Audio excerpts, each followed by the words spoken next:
Final Fantasy XIV is a massive game with thousands of hours of content. What I'm going to do here is break down some of the major plot points for those of you who want to know more about Eorzea, but may not have time to experience it all firsthand. Today, we're picking up with part 2 of the Return to Ivalice storyline. When we last left off, Geonomus' journal where he had been translating the Derived papers had been stolen by mercenaries, and he was working on finding another way to continue his research and restore his family's name. When you return to the Prima Vista, Alma informs you that Cid sent for an Archon from Charlian to help study the Auracite, and they wanted you there to see what she'd found. The Archon's name is Makoto, and she's heard of you. I mean, at this point, who hasn't? The warrior light is practically at the center of everything. The piece of Auracite that Makoto was studying that Geonomus had found was called the Odious, and it was one of the shards that was used to aid Delilah in his rise to power. Makoto starts to explain what she's learned, but she uses way too many smart people terms for any of us uneducated individuals to understand, so Cid has to dumb things down for us while revealing that Makoto, like you, has access to the Echo. What makes this Auracite special is that unlike other crystals that only radiate elemental energies, it can store someone's will or their strong desires and make them real. Kind of like summoning a primal, only instead of needing a lot of crystals full of elemental ether to perform the summoning, Auracite has the power to do it on its own.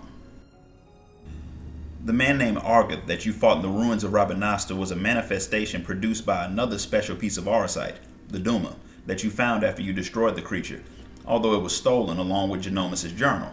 The original Argoth, based on the Derived papers, was a weak, petty man who wanted to be powerful, and the Duma stored his will and turned it into the powerful beast that you faced.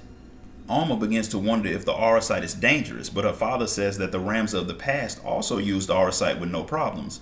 Makoto gets the idea that maybe the Auracite isn't natural at all, but is actually a man-made weapon that some people may have learned to use properly while others were corrupted by them. Cid wants to continue the discussion, but urgent business calls him away, so he leaves you in Makoto's hands.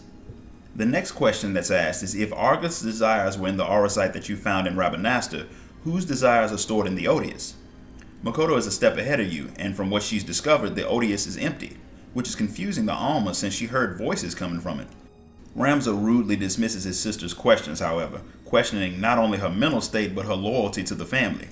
The only thing that stops his outburst is the arrival of a Moogle. Apparently the Garleans had never seen a Moogle before, so they get to experience how annoying they are for the first time, and Mont Blanc is very annoying. He's a Moogle from Dalmasca, and although it is home to a lot of different races, since Moogles are nomads, there's no records of them being there. Mont Blanc wants to join the theater troupe, but Ramza is having none of it. Geonomus is less of a prick than his son and lets Mont Blanc at least explain why he wants to join. He had seen a performance of the Zodiac Brave story, and from that moment on, he wanted to be a part of the troupe.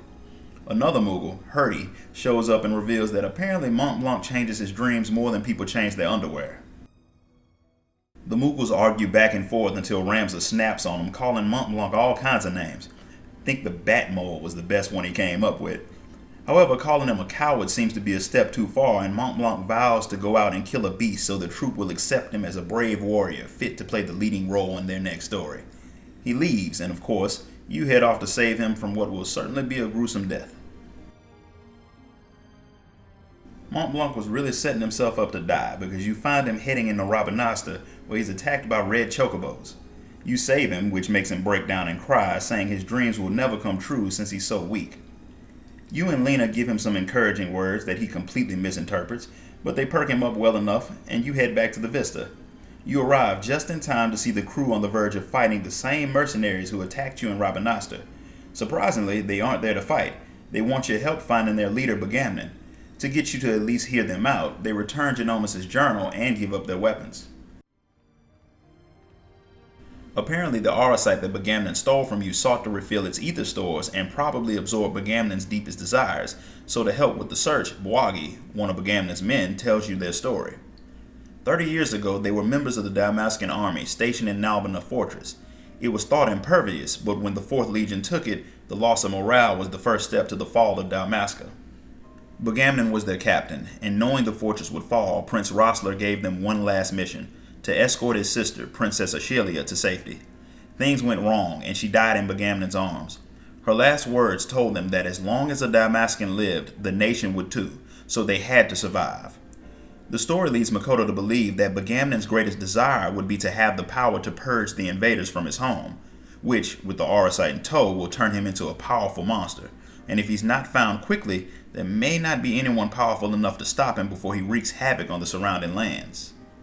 Sadly, even his allies have no idea where he may have gone, but there seems to be a new entry in the back of Geonomus' journal that had been added by Bagamnan himself. It's written in Dalmascan, but the Mughals translate it. It says Ridorana, which is a place south of Rabanasta. It leads to a place called the Ridorana Cataract that many have tried to explore, but all have failed, dying in the process. The cataract is the only place out in Ridorana of any note other than the lighthouse, but before you head there, Geonomus wants to review his notes to see if there's a bit more information on the place. He finds that the lighthouse in Ridorana used to be manned to keep people from dying trying to go into the cataract. Even though it's no longer filled with soldiers, there's no telling what else might be in there.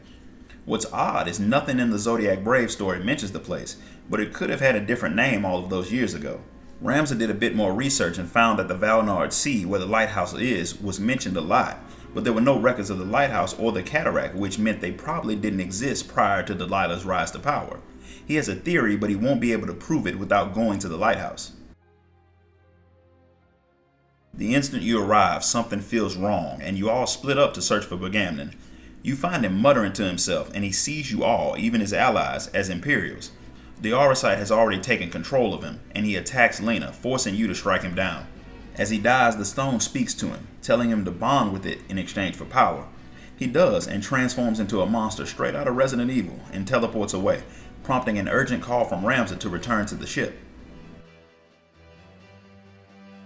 Sadly, there's no saving him now, but Geonomus doesn't want to leave the monster that he's become alive to cause problems in the future. Alma thinks that things are getting too dangerous to continue, but once again, Ramza rudely shuts her down. As the story goes on, I hate that boy more and more. But he did find a path at the base of the lighthouse that leads to what he believes are the ruins of the clockwork city of Gog. It was the place where airships and all other kinds of technology was first designed. The location, like so many other things, had been lost with time, but Geonomus knew that because of the city's location it had to be built up toward the sky instead of out like most other places, so he had assumed that it was on an island somewhere, and the cataract had been formed after a massive explosion destroyed half of the city, forcing its inhabitants to flee. Gaulians are in fact the descendants of the people who fled the city after the explosions, which explains their technological prowess and the people's natural love of the Zodiac Brave story. During the discussion, Wagi notices Alma's necklace. It was a gift from her mother, but it looks exactly like something that Bagamnan always wore. Ramza gets offended, acting like Wagi was implying that his sister was a thief just by asking a simple question, and for once his father chastises him about his apparent disdain for other races. He hangs his head in shame, although I doubt it's genuine, as you all prepare to head to the Ridorana Lighthouse and the clockwork city of Gog. And that's where we're going to stop for today. If you enjoyed this video, hit the like button and make sure you subscribe so you don't miss out on the next part of the story.